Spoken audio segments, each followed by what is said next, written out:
प्रधानमंत्री नरेंद्र मोदी ने थोड़ी देर पहले पोस्ट किया है एक्स पर। प्रधानमंत्री नरेंद्र मोदी ने उनके जाने पर, उनके निधन पर दुख जताया है। भारतीय सिनेमा में एक युग का अंत हो गया है, प्रधानमंत्री नरेंद्र मोदी ने लिखा है। प्रधानमंत्री ने उन्हें याद किया है। भारतीय सिनेमा में जिस तरह से एक पूरे के पूरे युग को धर्म जी ने परिभाषित किया, उसे याद करते हुए उन्होंने ट्वीट किया है और उन्होंने लिखा है, he was an iconic film personality, a phenomenal actor who brought charm and depth to every role he played. मुझे लगता है मल्लिका, ये शायद उनकी पूरी अभिव्यक्ति, उनकी पूरी एक जीवन परिचय को परिभाषित करता है। बिल्कुल। और पीएम मोदी के इस ट्वीट में उनकी शख्सियत के बारे में भी लिखा है, Dharmendra ji was equally admired for his simplicity, humility and warmth. वही बात जो हर कोई उन्हें जानने वाला कह रहा है कि बहुत संवेदनशील इंसान थे, मददगार थे, जिंदा दिल थे और बहुत ज़मीन से जुड़े हुए थे।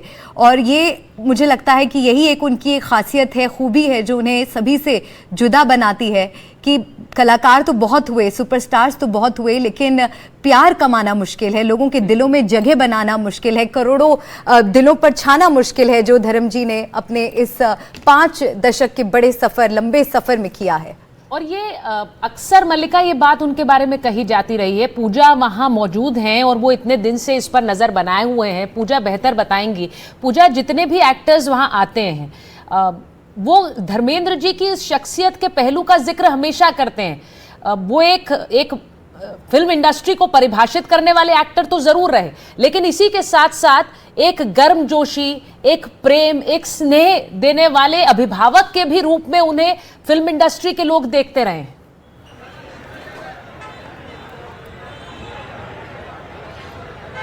बिल्कुल बिल्कुल। और जैसा वो खुद भी आप देखें, शहीद फिल्म देखकर, दिलीप साहब की फिल्म देखकर वो इंडस्ट्री में आए थे और उसके बाद उनकी एक्टिंग से जो कुछ उन्होंने सीखा वो खुद उन्होंने पर्दे पर जीने की कोशिश की।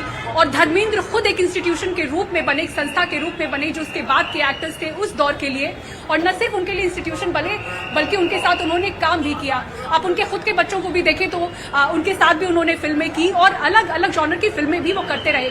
शुरुआती दौर में उन्होंने ऐसी तमाम फिल्में की जहां पर सोशल इश्यूज उन्होंने उठाने की कोशिश की। 70 का वो दशक जब अमिताभ बच्चन पीक पे थे, उस समय भी जो एक्शन हीरो आपके उनको कहा जाता है, ही मैन के तौर पर वो जाने जाते हैं, गरम धर्म का नाम उनको दिया गया। तो उस समय वैसी फिल्में भी उन्होंने की।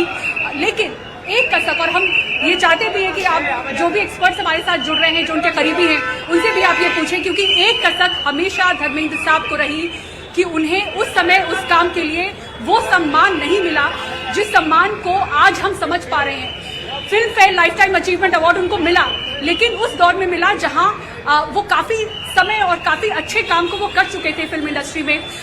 फूल और पत्थर, ऐसी तमाम फिल्में, शोले, इन तमाम फिल्मों के लिए जहां पे हमको लग रहा था प्रशांत जी कि उनको सम्मानित किया जाएगा, एक सर्वश्रेष्ठ एक्टर का फिल्म फेयर अवार्ड उस समय बहुत ही बड़ी बात होती थी कि वो ट्रॉफी उठाएंगे। लेकिन ये मौका उन्होंने नहीं देखा और अंत तक वो कसक उनको जरूर थी। और उन्होंने कहा कि जो मीडिया का प्यार है, जो लोगों का प्यार है, वो मेरे लिए काफ़ी है। अगर ये सम्मान भी नहीं मिला तो कोई बात नहीं, लेकिन ये जरूर हम कह सकते हैं कि पद्म भूषण और ये तारी सम्मान के बीच में जो उस समय उनको एक्नॉलेज करना चाहिए था, शायद वो नहीं हुए। बिल्कुल आप सही कह रही हैं, क्योंकि उनका एक बाइट था कि मैं हर साल सूट सिलवाता था और हर साल मुझे अवार्ड नहीं मिलता था। और उसके बाद मैंने सूट सिलवाने बंद कर दिए और मैंने सोचा कि अगर मिलेगा तो मैं कच्चे में ही चला जाऊंगा। वो एक बड़ा फनी उनका एक इंटरव्यूज में भी उन्होंने ये बातें कही थी जब उन्होंने मेरे इंटरव्यूज में मैं उनके बारे में बात करूं उससे पहले मैं आपको बता देता हूं कि बहुत सारे लोग अभी यहाँ से निकलने शुरू हो गए हैं। अमिताभ बच्चन, अभिषेक बच्चन, साथ में विद्या बालन और सलीम खान, सलमान खान, रामदास अठावले, ये सब लोग यहाँ से अभी निकल चुके हैं। क्या उनको स्टेट ऑनर दिया गया प्रशांत? स्टेट ऑनर नहीं दिया गया है, स्टेट ऑनर अभी तक नहीं दिया गया है। हमें लग रहा था क्योंकि पद्म भूषण विजेता रहे और इतना लंबा दौर, इतना शानदार दौर उन्होंने देखा है, तो शायद उनको स्टेट ऑनर दिया जाएगा। लेकिन जानकारी हमें ये मिल रही है स्टेट ऑनर उनको नहीं दिया गया है फिलहाल। ये पुष्ट खबर हम कह सकते हैं। बिल्कुल, क्योंकि हमें जो एक दो लोग जो अंदर थे और जो कुछ पुलिस कर्मियों से बात की, उनके मुताबिक ये है कि अंदर स्टेट ऑनर नहीं था। केंद्रीय मंत्री रामदास आठवले भी अभी मीडिया से बात करते हुए निकले, क्या कुछ कहा? लेकिन इतनी भीड़ थी वहाँ पे कि अंदर माइक जाना जो है मुश्किल हो गया। लेकिन आप उनके अवार्ड्स की और सबकी आप बात कर रहे थे, उनके करियर के बारे में बहुत इंटरेस्टिंग बात मैं आपको बताना चाहूँगा कि 70s में, 69 से इनफैक्ट 60 में उन्होंने डेब्यू किया फिल्मों में और 66 में उनकी पहली कमर्शियल बड़ी सक्सेस फिल्म जो फूल और पत्थर थी। उसके बाद 69 में राजेश खन्ना आ गए और उनका एक पूरा बहाव उनकी फिल्मों का बैक टू बैक फिल्में 15 फिल्में I think back to back hit थी। आराधना या जितनी भी हम बातें करें, बहुत सारे एक्टर्स के करियर पे इफेक्ट पड़ा था, लेकिन धर्म जी के करियर ऐसा में लगता था कि ट्रायंगल बना हुआ है। हाँ, और उसमें सारे, क्योंकि एक लव स्टोरी फिल्म्स की, एक लव बॉय की इमेज चल पड़ी थी।